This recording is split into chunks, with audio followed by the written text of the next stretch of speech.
The building here on the corner of Griner and Pelkey on Detroit's east side hasn't been lived in for more than a decade. But in August of 1987, Edward Sayers lived in the top right unit. It was August 21st. It was a Friday. It rained that day, and the temperature actually dipped to 80 degrees.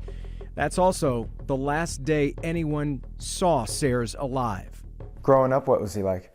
Oh, hilarious. Yeah, he had a great sense of humor. Ed was the middle child of 5 and big brother to sisters Ruth and Beth. You don't want to say there's favorites in the family, but He was her favorite. My mom. No doubt. Fast forward to August 25th, 1987. That's when Beth and Ruth got the phone calls from their parents. they had said he was stabbed. And I said immediately, what hospital is he in? And then they just said that he was in the morgue. And the police report says that there were 32 stab wounds, just horrible, horrible. One of his wounds was in the jugular? From actually almost from ear to ear. Yeah. I know my mother was devastated. My mother's health definitely went down after that. She only lived 11 years after he passed. We were supposed to go out Friday night, but I wasn't feeling well, so I invited him over to my house, but he didn't come over. I think he was killed Friday night because he didn't go to work Saturday or Dennis Monday. Shinier grew up with Ed and was good friends with him at the time of his death. Ed's father called him to say he hadn't been to work for a few days and asked if Shinier would check his apartment. The landlord met me there, and we went upstairs, and as he was fumbling with keys, the door just opened. It wasn't locked. And we walked in, the radio was on, and we turned, and then you could see Ed's body was laying across his bed, fully clothed, blood all over, slashing razor. Back of the head, front of the head, Ed's hands were slashed. So he was fighting it off. The police did say that it was an overkill, so they feel that it was someone he did know. But who?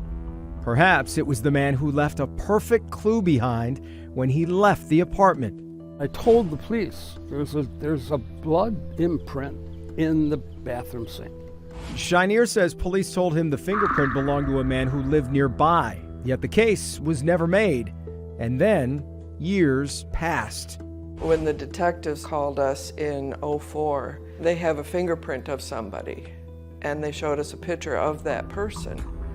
Well, as soon as I saw that, I just broke down. I mean, it was just like actually seeing somebody and seeing a picture of the person that could have done this to Ed was just overwhelming to me. Did you recognize the person? No. No.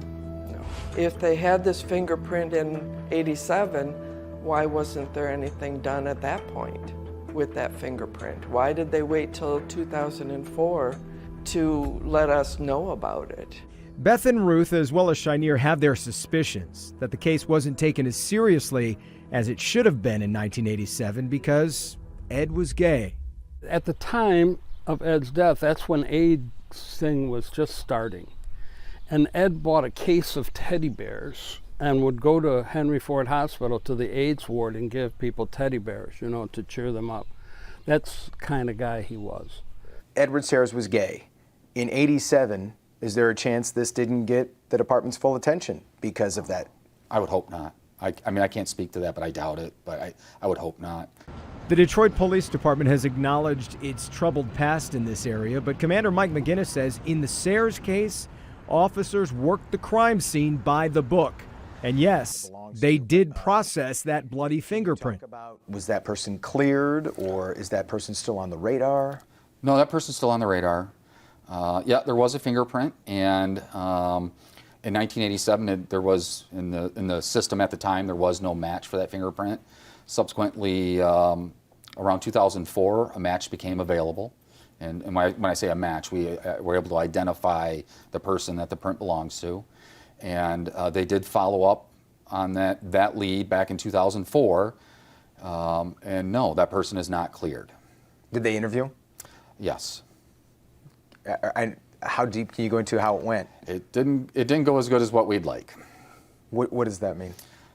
So individuals are able to cooperate, and sometimes they decide not to cooperate. And when they don't cooperate, there's not a lot of leverage that we have in certain circumstances to encourage them to do so. My theory is when he hit on him, the guy went berserk and just killed him.